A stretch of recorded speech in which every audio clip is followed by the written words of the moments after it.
Terima kasih Anda masih bersama kami di Anyus Malam. Pemirsa, 17 tersangka dugaan suap jual beli jabatan tiba di gedung KPK Jakarta pagi tadi. Mereka dibawa dari Probolinggo dengan pengawasan ketat.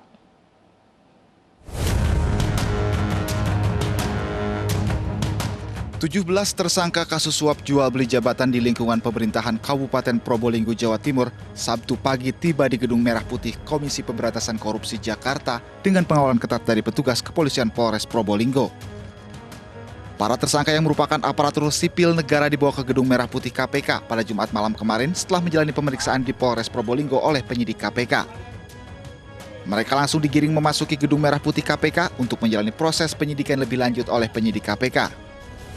Penyidik KPK turut membawa 6 koper berisikan berkas dan barang bukti suap, serta turut mengamankan 2 unit sepeda lengkap yang diduga hasil dari suap jual beli jabatan.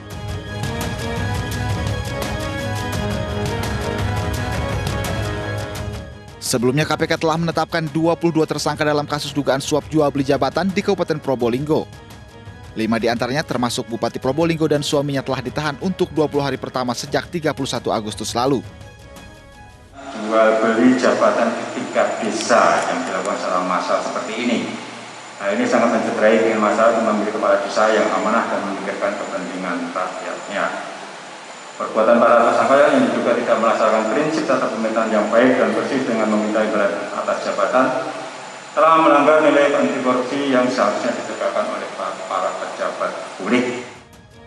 Dalam operasi tangkap tangan terhadap Bupati Probolinggo ini, KPK menyita barang bukti berupa uang tunai sebesar Rp240 juta dan proposal usulan nama untuk menjadi pejabat kepala desa. Dari Jakarta, Stephen Patinama, Angga Yosua, Yulia Lorena, iNews melaporkan. Sebelumnya KPK menetapkan Bupati Banjarnegara Budi Sarwono sebagai tersangka atas kasus dugaan tindak pidana korupsi, pengadaan barang dan jasa di pemerintah Kabupaten Banjarnegara. Budi Sarwono ditahan selama 20 hari ke depan.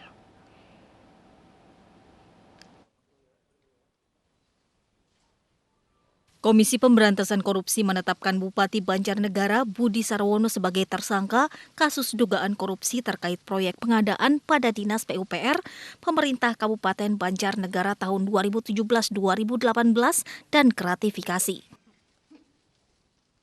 Selain itu, KPK juga menetapkan 1 tersangka KA selaku pihak swasta dan juga selaku tim sukses dari BS saat mengikuti pemilihan kepala daerah.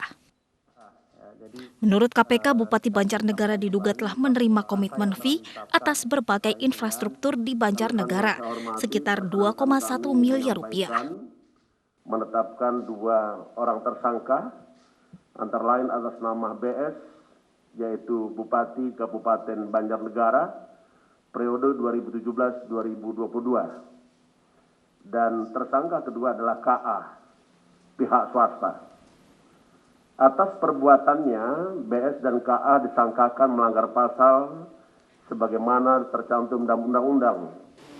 Dan saya tadi diduga menerima uang 2,1 miliar. Mohon untuk ditunjukkan yang memberi siapa, kepada siapa. Silahkan ditunjukkan dan pemberinya siapa yang memberikan ke saya. Insya Allah saya tidak pernah menerima pemberian dari para pemborong semuanya. Para tersangka diduga melanggar pasal 12 huruf I serta pasal 12B Undang-Undang Pemberantasan Tindak Pidana Korupsi. Kedua tersangka ditahan selama 20 hari ke depan dimulai sejak 3 September 2021. Budi ditahan di rutan Kafling C1, sementara KA ditahan di rutan KPK Pomdam Jaya Guntur. Dari Jakarta dan Helmi Sejangbati, Mahathir Muhammad, iNews melaporkan. Spanduk dukungan untuk pemberantasan korupsi muncul pasca ditetapkannya Budi Sarwono sebagai tersangka. Spanduk sudah terpasang sejak kemarin. Sejumlah spanduk dipasang di alun-alun Banjarnegara pasca ditetapkannya Bupati Budi Sarwono sebagai tersangka kasus dugaan pengadaan proyek di Kabupaten Banjarnegara. Spanduk-spanduk ini berisi dukungan kepada KPK agar memberantas praktik korupsi di Banjarnegara. Pemasangan spanduk ini dilakukan oleh Forum Banjarnegara Bersatu dan Forum Jasa Konstruksi Banjarnegara.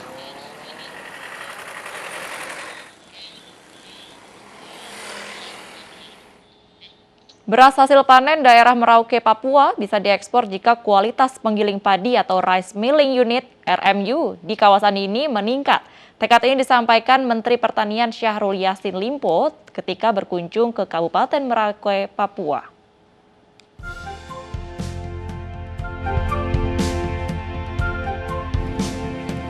Peningkatan kualitas produksi beras dari hulu ke hilir di Kampung Sumber Harapan Merauke akan bisa memenuhi kebutuhan pangan nasional bahkan hingga ekspor.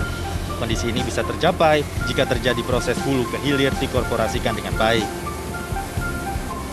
Menurut Menteri Pertanian Syahrul Yassin Limpo, kualitas panenan padi bisa meningkat jika petani menggunakan benih padi unggul yang sesuai.